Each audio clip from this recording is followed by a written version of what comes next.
Hello and welcome, my name is Coffee Guy and I'd like to welcome you all to my first World of Tanks console video review and what I hope will be the first in a series of many to come. What I hope to do, first and foremost, is to provide console focused reviews of tanks. I know the majority of reviewers on YouTube are PC based, with a few notable exceptions such as Captain Beardface and Retro Jules. And console has a number of unique differences, both in terms of types of tanks available. For example, we have things like mercenaries, which aren't available on PC, but also in terms of the stats of tanks, which are often balanced quite carefully to match console and are therefore different to their PC counterparts in many ways. Something else that World of Tanks is also great at doing is providing tanks that are, let's say, not historically accurate. For example, a number of tanks in-game are prototypes that never even made it off the drawing board in real life. And even the very real tanks, so the things like Shermans and T-34s and Churchills, often have modules and weapons that they never had in real life. Some, such as the Boulder, as you see me driving here, are entirely fictional, but they do present really interesting historical what-ifs. This is something that I want to explore in my series, providing hopefully some interesting gameplay, but also some really fun trivia on these awesome machines. You, my viewers, are vital to this, as I want to hear from you about tanks you would like me to explore. So please send me your thoughts or your gameplay, either in the comment section below or by message. I should add, I'm not an official community contributor or in any way linked to wargaming. All of these videos are done in my own time, using my own limited video editing abilities, so apologies in advance for the quality. So for this first video, I want to review the T7 Mercenary Premium Heavy, known as the Boulder. And this tank has quite a bit of hate out there on the forums. Variety of reasons. Some of it's because it's a merc tank, which a lot of people hate in principle. Others because it's based on the Black Prince. The Black Prince is something very steep learning curve to learn to play well. A number of people don't like the looks of the Boulder either, with all of the fancy armour stuff on. But whether you like it or not aside, it is quite a fascinating tank. It consists of the Black Prince hull, an FB201 A45 turret. Yep, that's that other British Tier 7 Premium Heavy that also has a very bad reputation. Instead of the £17 pounder that you normally get on the Black Prince, it has the gun from the Swedish Leo. And obviously finally it's got a ton of this oblique armour bolted all over it. So what's happened? Is this just purely wargaming designers gone mad? Well, maybe, at least where the armour is concerned. However, it has to be kept in mind that the Black Prince that this tank is based on also never got beyond prototype. This is where it gets really interesting. So the Black Prince was intended as a heavy super Churchill, but right from the get-go it was underpowered, it was massive, and there were plans to upgrade the Black Prince to take the FB201 A45 turret, which is being developed as the UK's universal series of heavy tanks at the time. However, in reality, the Centurion, which was also being designed at that time, proved to be much better than both the A45 and the Black Prince, and that was taken forward. The few A45 prototypes left would later go on to become the basis of the British Conqueror heavy tanks. So there we have it. The Boulder chassis turret combination does actually have some historical basis, although obviously not the Leo gun and not the extra arm.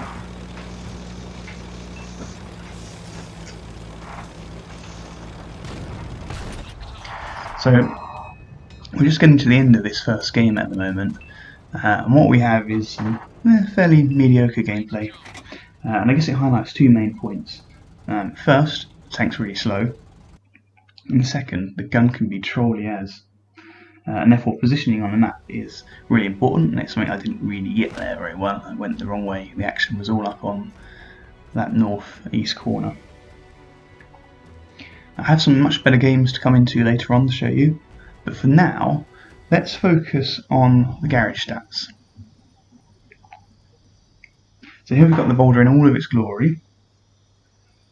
I'm going to compare it to the Black Prince because it's the most similar tank in the game. It's what it's fundamentally based off of.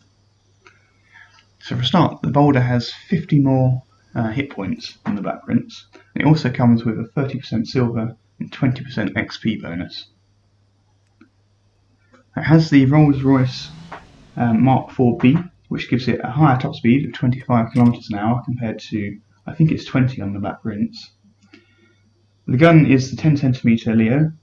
It's effectively double the damage, half the rate of fire, giving it only slightly less damage per minute than the Black Prince. However, the penetration is much less. It's 155mm on standard compared to the Black Prince's 171.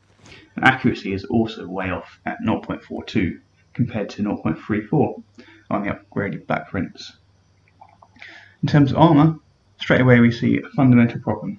The front of the turret is much weaker than the Black Prince, at only 152 compared to its 240mm on Black Prince. The hull armour itself is the same, and you do benefit, in a minute when I get to it, you'll be able to see that there's between 30 to 50mm of spaced armour bolted on, so that extra oblique armour, which is meant to make it look cool, does actually count, and it may well save you from high explosive quite a bit. But in all honesty, I feel that the problem is this armour's in the wrong place. For it to really be effective, it should be stuck on the front of that turret, because as it is, people coming up against you will just shoot you in the face of the turret and pen straight through. So you don't really get the benefit. So in a second, I'm going to pull up the Black Prince itself just to give you a visual comparison. And I guess in summary, what you essentially get with the Black Prince is a much stronger turret faceplate. You get a 17-pounder gun that is much faster firing, higher penetration, but lower damage, although with higher accuracy as well. And the tank itself is generally a bit slower. So that's enough garage talk. Let's get on into the next replay that I have. Now, apologies, I've missed the start of this battle, but it is Miravanka. It's a tier 7 game, top tier. Now I've gone for the east side of the map. The ridge is near F0 as a natural bottleneck, and it plays best of the Boulder's peekaboo's gameplay. Plenty of support down here as well. Got lucky with that KV, actually went for him, but missed that Tiger. And I've had to redirect my attention onto the Crafts Panther, which is a bit more of a threat at the moment. And you can start to see that the gun's rate of fire, it's not too bad. It's not too bad. And at this kind of range, on something like a Panther on the side, penetration's not really a problem. You do quite a bit of damage. I'm looking for a new target here. I'm about to absolutely destroy this poor Polish tier 6 medium. We get the next shot in. There we go, he's finished off. Teammates taking down the Tiger, so I'm refocusing on the village now. It's captured KV1, can we get him? Almost, he's just slipped away though. But it's okay, there's a citadel over there, which makes a very attractive target. So we got his ammo rack there. Let's slow down his fire rate. I just had a feeling he probably was still waiting there, so I took another shot and got lucky. I didn't really want to hang around firing into an empty space. So I'm going to try and help out the AMX down here, but it's a bit too late. Get a nice shot in the front with the KV-85. Decide to try and charge him. He gets a hit on me, but you see that the armour on the front of this is quite a tough nut to crack. And now you start to see that you can actually, on the flat, get up quite a bit of speed as well. It's not so bad. It is a noticeable difference compared to the Black Prince. So I'm on the hunt to try and see if I can find that citadel down here now. I know he's lurking around behind that building somewhere. I just want to see if I can try and get a shot in on him. I fired that, but I didn't aim for fully and it went way over him. Can I get another one in on him? Yep, we got one through the front, took one in return, he didn't pen. Absolutely nailed that Swedish tank destroyer. That's a very lucky shot.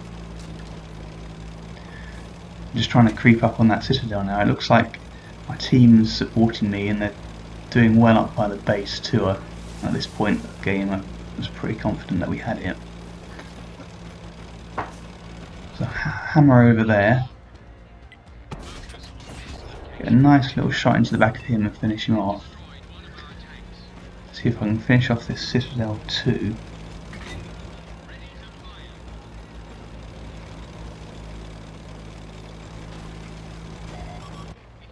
Almost got him.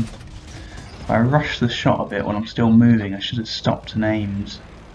By the time I've reloaded, it's already been taken down. But I'll get around to the rear side of these enemies, all stuck down the one line, try and help out my allies.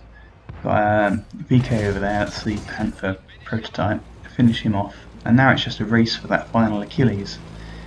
But I think the odds are stacked against me in a Boulder. Everybody else in my team is a bit faster than me. It's probably quite unlikely that I'm going to make it over to him.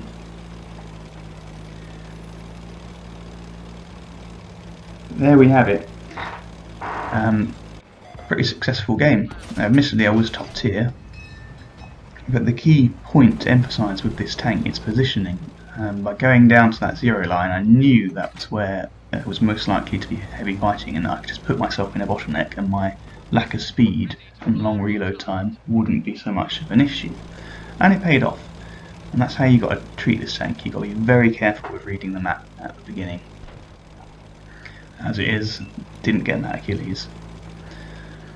But, as we'll see in a minute on the score screen, I did manage to get 220,000 and my first class mastery badge on this. So very happy with the outcomes. So thanks all for watching. Do feel free to comment and subscribe if you like. And I look forward to seeing you all soon. Coffee Guy out.